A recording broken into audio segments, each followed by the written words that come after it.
제9시 기도 시간에 베드로와 요한이 성전에 올라갈새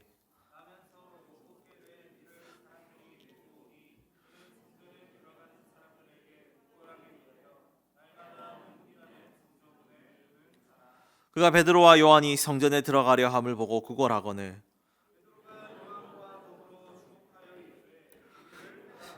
그가 그들에게서 무엇을 얻을까 하여 바라보거늘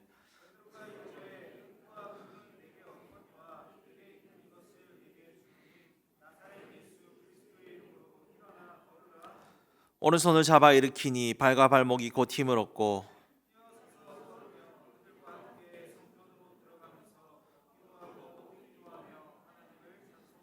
모든 백성이 그 걷는 것과 하나님을 찬송함을 보고 그가 본래 성전 미문에 앉아 구걸하던 사람인 줄 알고 그에게 일어난 일로 인하여 심히 놀랍게 여기며 놀라니라. 아멘. 오늘은 대강절 마지막 주간입니다. 이 대강절은 예수님이 오시는 그 초림 크리스마스를 바라보며 또 다시 오실 예수님을 기대하면서 이 말씀을 통하여서 예수님을 사모하고 우리가 하나님의 백성으로서 살아가며 묵상하는 시간입니다. 오늘 이야기를 통하여서 우리가 듣고 이 어지러운 세상 속에도 예수님의 이름을 붙잡고 살아가는 우리 모든 민족교회 성도 여러분들 되시길 주님의 이름으로 축복합니다. 오늘 본문 말씀을 보시면 베드로와 요한은 기도하기 위해서 성전을 올라갔습니다. 당시 초대교회 성도들은 앞에 사도행전 2장을 보시면 성령 강림 후에는 보통 개인의 집에서 모임을 주로 가졌습니다. 또한 구약의 건물인 성전에서도 예배를 드렸습니다. 오늘 본문 2절을 보시면요, 성전으로 향한 베드로와 요한이 한 사람을 만나게 됩니다. 바로 어떤 사람입니까? 바로 나면서 걷지 못하는 사람입니다. 그는 스스로 할 수 있는 것이 없었습니다. 그 당시 성전은 높은 곳에 있어서 성전을 지나가는 사람들이 그를 불쌍히 여기고 매일 들고 매어서 그를 성전에 데리고 와야 했습니다. 성전 앞에서 이 나면서부터 안전뱅이는 무엇을 구하고 있습니까? 2절 말씀을 보시면 사람들에게 매일매일 구걸하고 있다고 합니다. 그런데 이 거리는 어떤 곳에 있습니까? 성전 미문, 즉 하나님이 계신 집에 있습니다.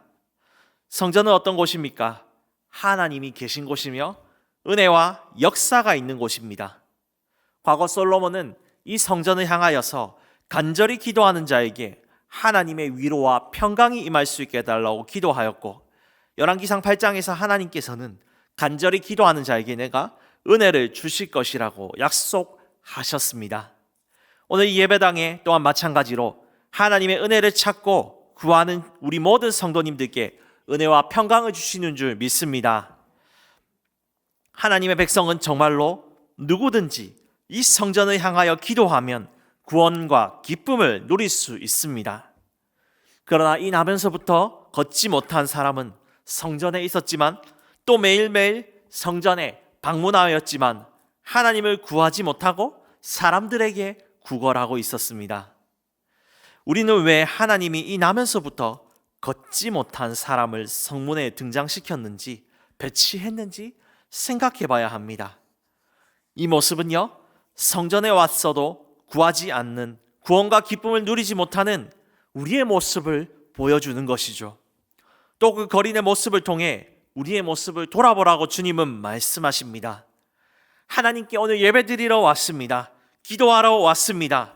그러나 막상 근심 때문에 기도하지 않는 자는 이 구걸하는 자와 같은 모습이라고 합니다. 우리는 종종 어떻습니까? 하나님 없어도 잘 살 수 있을 것 같습니다. 다른 사람을 의지하거나 또 다른 금과 은을 의지해서 우리 인생은 잘 살 수 있을 것 같습니다. 그러나 하나님을 만나고 누리지 못하는 인생은 결국 어디에 빠집니까?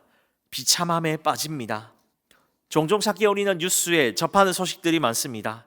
모든 것을 다 가진 것처럼 보이는 정치인들, 또 재벌들, 그 사람들의 말로는 어떻습니까? 목숨을 스스로 끊습니다. 마약과 성과 유흥에 빠지며 자기의 인생을 멸망에 이르게 합니다. 그러나 우리 하나님, 영적으로 누리지 못하는 우리를 내버려 두지 않습니다. 우리를 향하여 다가오시며 주님의 말씀으로 우리의 영역을 일으키고자 하십니다. 오늘 이 본문에서도 성문에 있지만 예수의 이름을 믿지 못하고 그 은혜를 누리지 못하는 이 나면서부터 걷지 못하는 자에게 베드로와 요한은 하나님의 이름으로 다가옵니다. 나면서 걷지 못하는 이 거리는 매일 성전에 오지만 예수님을 보지 못하고 성전에 들어오는 사람들을 바라보며 누군가 자신을 불쌍히 여겨줄 것을 기대하고 있었습니다. 그때 베드로와 요한은 성전에 들어가는 중이었고 이 사람을 주목하여 본다고 4절 말씀은 말합니다. 이 주목하여 보다, 이 단어는 헬라어로 아테나시스라고 하는데요, 대상을 집중해서 응시하여 봤다는 것을 의미합니다. 왜 베드로와 요한이 이 사람을 집중해 봤겠습니까? 앞서 이 두 명은요, 사도행전 2장에서 마가의 다락방의 사건을 통해 성령의 충만함을 받았습니다. 성령의 충만한 사람들의 특징은 무엇입니까? 바로 한 사람을 긍휼히 여기는 마음입니다. 이 베드로와 요한의 모습을 통해 우리 하나님께서 우리를 버리지 아니하시는 마음을, 긍휼히 여기시는 마음을 보여주십니다. 베드로와 요한은 성령의 충만함으로, 예수님의 마음으로, 하나님의 마음으로 이 사람을 보게 된 것입니다. 성도 여러분, 이 베드로와 요한을 통해 거리는 불쌍히 여긴 것처럼 하나님은 오늘 나를 불쌍히 여기는 줄 믿습니다.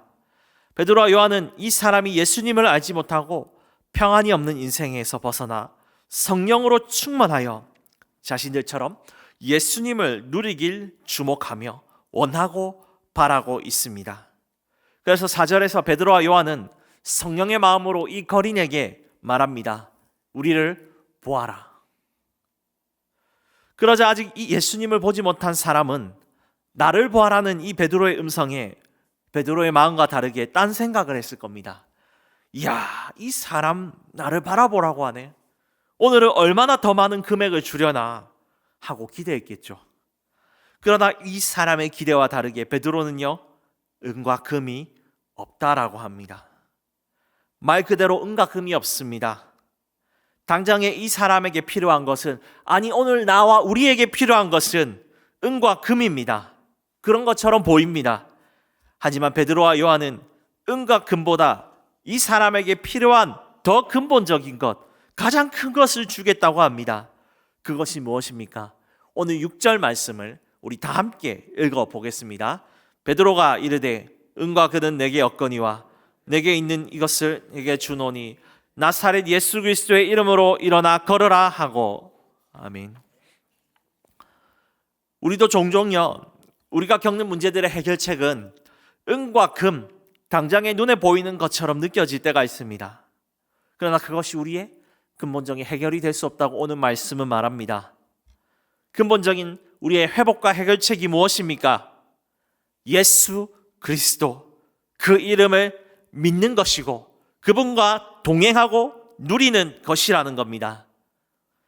베드로는 예수의 이름을 믿고 살아가고 있습니다. 그런데 이 이름을 믿는다는 것, 세상에서 어리석어 보입니다. 오늘 6절 본문을 보시면 예수 그리스도의 이름 앞에 나사렛이라는 단어를 붙입니다. 다른 본문에서 사도들은요, 무언가 예수의 이름을 선포할 때 예수 그리스도의 이름으로 너에게 평강이 있을지어다라고 합니다. 그런데 왜 이 본문에서만 나사렛이라는 지명을 붙여서 선포하는 것일까요? 그건 당시에 나사렛은 촌동네였습니다. 사람들이 거기에 무슨 선한 것이 나겠냐고 비꼬았던 동네입니다. 네, 제가 마치 창원 촌동네에서 온 것처럼 예수님도 이 촌동네에서 오셨기 때문입니다. 그래서 사람들은 뭐 이 촌동네에서 왕이 나고 메시아가 나겠느냐라고 비꼬았던 것이죠. 그리고 이 동네에 예수님이 자라나셨습니다. 즉 나사렛 출신 예수 그리스도의 이름이란 사람의 눈으로 볼 때 촌사람한테 뭘 기대해? 별 볼 일 없습니다. 기대가 안 되고요, 의심이 되는 이름이라는 것이죠. 그래서 이 이름을 참 믿기 힘들다는 겁니다. 사도 중에 한 사람이었던 나다나엘도 나사렛에 무슨 선한 것이 나겠냐고 비난하며 예수님을 믿지 못했습니다. 그러나 예수님이 나다나엘을 향해서 칭찬하시죠. 너는 이스라엘 중에 참으로 선한 자다.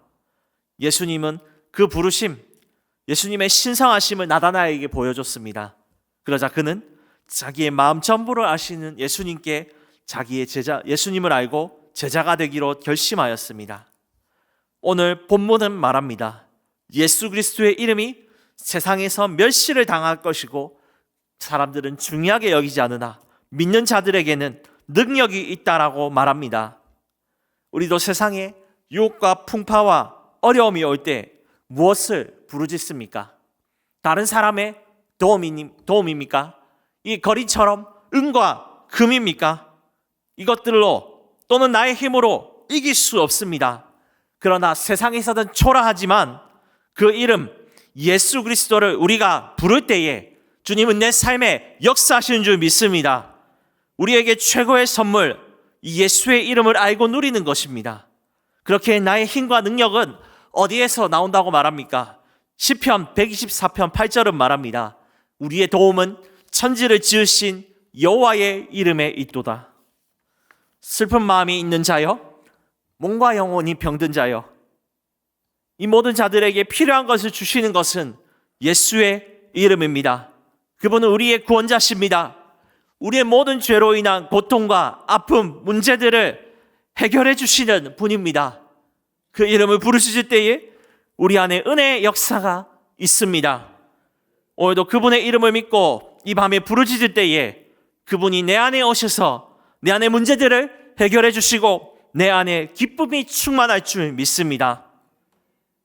이 베드로가 예수의 이름으로 일어나 걸어라라고 6절에 명령하고요. 7절에 보시니까 이 사람의 오른손을 잡아 일으킵니다. 이 거리는 어떻게 반응했을까요? 아마 이 본문의 말씀에 비춰보면 손을 잡았다라고 유추해 볼 수 있습니다. 왜 그런가 하면 우리가 손을 잡고 일으킬 때 한 사람은 손을 뻗는데 한 사람이 거절하면 어떻게 되겠습니까? 일어날 수 없습니다. 두 사람이 같이 손을 뻗어서 잡고 일어나야 됩니다. 손을 잡았다는 것은 이 거린도 믿음의 반응을 보이고 일어났다는 것이죠. 왜 이 사람이 손을 뻗었겠습니까? 이 사람이 나는 할 수 있어 하면서 강한 믿음이 생겨서 순종한 것이 아닙니다. 정말 자기의 근본적인 걷지 못하는 것을 해결할 수 있다고 베드로가 말하니까 내 평생 못 걸었는데 낫겠어? 그렇지만 한번 믿어볼까? 정말 주님이 나를 고쳐주실까라는 작은 믿음을 가지고 그 손을 내밀었던 겁니다. 여기서 우리가 베드로가 일으켰다라는 단어를 주목할 필요가 있는데요. 이 단어는 헬라어로 에이레게로라고 합니다. 이 단어는 주로 하나님이 능력을 사용하실 때 사용되는 단어입니다. 즉 병든 자를 일으킬 때 그리고 죽은 자를 다시 살릴 때 하나님께서 사용합니다. 즉 베드로가 일으키려고 손을 잡았지만 이제 하나님이 그 사람의 손을 잡고 내밀고 역사하신다는 것을 보여줍니다. 거린이 작은 믿음으로 나아갔지만 예수 그리스도의 이름을 믿고 순종하자 하나님이 역사하십니다. 오늘 말씀에는 어떻게 됩니까? 7절에 보시면 발과 발목이 곧 힘을 얻고 8절에 뛰어서서 걸으며 라고 하였습니다. 하나님의 말씀에 순종하는 자들에게 조그만 믿음으로 나아가는 자들에게 역사하는 겁니다. 우리도 성전 앞에 있는 거린처럼 하나님을 믿지만요 기대와 소망이 사라져가는 모습이 바로 오늘 우리의 모습이 아닙니까? 왜 그런가 하면 어떤 분들은 너무 오랫동안 그 문제를 놓고 기도해 봤습니다. 그러나 나 아직 기미가 보이지 않을 때도 있을 것입니다. 또 내가 경험해 보니까 또 확률로 재보니까 내가 겪어보니까 환경을 보니까 안 될 것 같은 낙심과 불신이 가득해서 이 예배당에 마지못해 나오신 분들도 있을 것입니다. 이 모습이 바로 성전 문 앞에 오는 거린과 같은 모습이라는 겁니다. 그럼 우리의 모습을 보시고 거린에게 베드로와 요한을 보내신 하나님은 지금도 우리를 불쌍히 여기시고 긍휼하심으로 오늘 의로운 오른손으로 우리를 향해 내미십니다. 무엇을 말씀하십니까? 지금도 우리에게 말씀하는 겁니다. 이 거린처럼 너희 삶에 안 되는 것 때문에 의심도 들고 붙잡고 싶지도 않겠지만 조그만 믿음을 가지고 내 손을 붙잡아라. 내가 너를 일으키겠다고 약속하시는 겁니다. 믿음이란 것은 매 순간 강하게 나아가는 것이 아닙니다. 그 약속에 대해 때로는 의심도 되지만 조그만 믿음으로 계속 나아가는 것입니다. 오늘 이 밤에 베드로와 요한을 통해 예수님은 말씀하십니다. 나를 믿고 내 손을 붙잡았고 나를 누리라.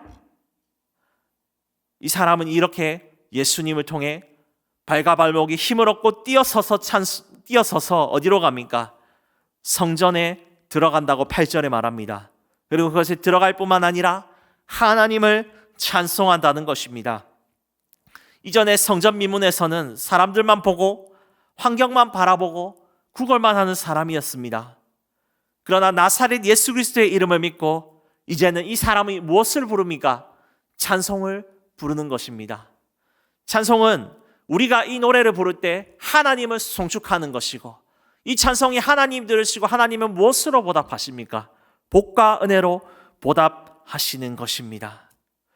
우리도 오늘 정말로 우리 영역을 치료하시는 근본적인 구원자 예수의 이름을 믿고 그 주님의 손을 잡고 일어날 때에 우리의 입술에 원망과 저주와 한탄이 아니라 하나님을 향한 사랑과 찬양으로 뜨겁게 변할 줄 믿습니다. 그리고 우리 안에 이 예배당에 모여서 함께 찬양하고 기도할 때에 하나님은 우리를 통해 회복시키시고 영광 받으시는 줄 믿습니다. 말씀을 정리합니다. 이 거린 사람들을 바라봤지만 이제는 하나님을 바라보고 찬양합니다. 우리도 주님의 보좌 앞에 들어갑시다. 우리 안 되는 것을 바라보지 마십시오. 우리를 향해 바라보시는 전능하신 하나님의 손길을 바라보며 우리 주님께 작은 믿음을 가지고 나아갑시다. 예수님, 나를 고쳐주십시오. 예수님, 오늘 영역이 내가 병들었고 일어나지 못하는데 오늘 나의 손을 잡아주시고 일으켜 주시옵소서. 이렇게 할 때 주님이 능히 회복하시고 우리 입에 찬송으로 가득하게 변화될 줄 믿습니다.